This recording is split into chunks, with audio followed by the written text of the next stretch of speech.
کل جو بجٹ ہوگا ہم سننا چاہتے ہیں کیا اس میں کوئی اچھی چیز بھی ہوگی یا اس کے بعد تو خیر مہنگائی ہے، اس میں کوئی اچھی چیز ہو سکتی ہے؟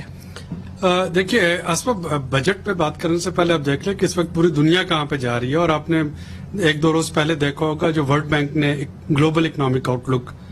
جو ہے وہ دی ہے، جس میں انہوں نے کہا ہے کہ پوری دنیا کی گروتھ جو ہے اس اگلے سال میں بلکہ اس سے بھی اگلے سال میں وہ نیچے جائے گی۔ انہوں نے یہ کہا ہے کہ ایک ریسیشن کا سامنا جو ہے وہ اب کرنا پڑے گا اور یہ ریسیشن لمبی چلے گی، اور انہوں نے وارننگ دی ہے کہ اس کے ساتھ فوڈ کرائسس بھی آئے گا، اسپیشلی ان ممالک میں جو کہ زراعت میں خود کفیل نہیں ہے۔ تو یہ ہے وہ ایک براڈر پرسپیکٹو جس کے اندر کل پاکستان اپنا بجٹ پیش کرنے جا رہا ہوگا۔ تو یہ جو ایکسٹرنل تھریٹ ہیں اسپیشلی یوکرین کی وار کی وجہ سے وہ اپنی جگہ موجود ہیں۔ پاکستان میں ظاہر ہے کہ سیاسی عدم استحکام اور جو پولیٹیکل پولرائزیشن ہے اس کی وجہ سے مسائل جو ہیں وہ تھوڑے سے مزید گمبھیر ہو جاتے ہیں۔ اب کل کا جو بجٹ جیسا کہ آپ نے اپنے وہ جو 5 نکات بیان کیے آئی ایم ایف کے، تو اس میں وہ جو بجلی اور گیس وغیرہ کا جو ہوتا ہے وہ تو چونکہ اب اوگرا اور نیپرا کی ڈومین ہے تو وہ بجٹ میں نہیں ہوگا ایز سچ، لیکن اصل چیز جو بجٹ میں ہوگی وہ آئی ایم ایف یہ کہہ رہا ہے، اور آئی ایم ایف نے ایک ہفتہ پہلے اپنا ایک پیپر دیا ہے کہ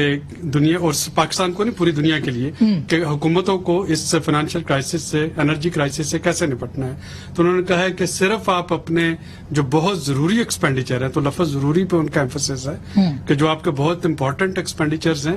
ان پہ آپ سپینڈ کریں اور سپینڈ کرنے کے لیے اپنا ریونیو بڑھائیں۔ اب پاکستان کے کیس میں امپورٹنٹ کیا بن جاتا ہے؟ پاکستان کے کیس میں امپورٹنٹ ہے ٹارگیٹڈ سبسڈیز۔ مہنگائی جو ہے وہ ختم نہیں ہوگی کیونکہ پوری دنیا میں ریسیشن آئے گی، پاکستان میں بھی گروتھ ریٹ تھوڑا کم ہوگا۔ اب ایسے میں آپ کے وہ جو لوور انکم ارنر اور لوور مڈل انکم ارنر ان کو کیسے پروٹیکٹ کرنا ہے اس پہ آئی ایم ایف اجازت دے رہا ہے اور اس پہ آئی ایم ایف ایڈوائز کر رہا ہے۔ تو بجٹ میں کوئی ایسا ٹیکس میں نہیں دیکھتا ہوا دیکھ رہا جو کہ عام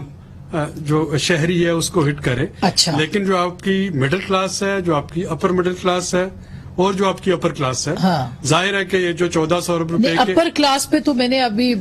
یوسف نظر صاحب نے لکھتے بھی ہیں تو میں ان سے پوچھ لوں، آپ کہہ رہے ہیں ان کو ہٹ کرے گا، یعنی ان کے اوپر بہت سی ایسی ایگزمپشن سبسڈیز اور باقی بڑی گاڑیوں پہ ٹیکس وغیرہ، جی ٹھیک ہے، جیسے ان کو ایسا روز ملتے رہے ہیں، جیسے ان کو بہت ساری اور چیزیں ہیں، آپ کے 1400 روپے کا جو گیپ ہے وہ ہوگا، لیکن اس میں کوئی ایسی چیز نہیں میں ہوتی دیکھ رہا جو کہ ایک عام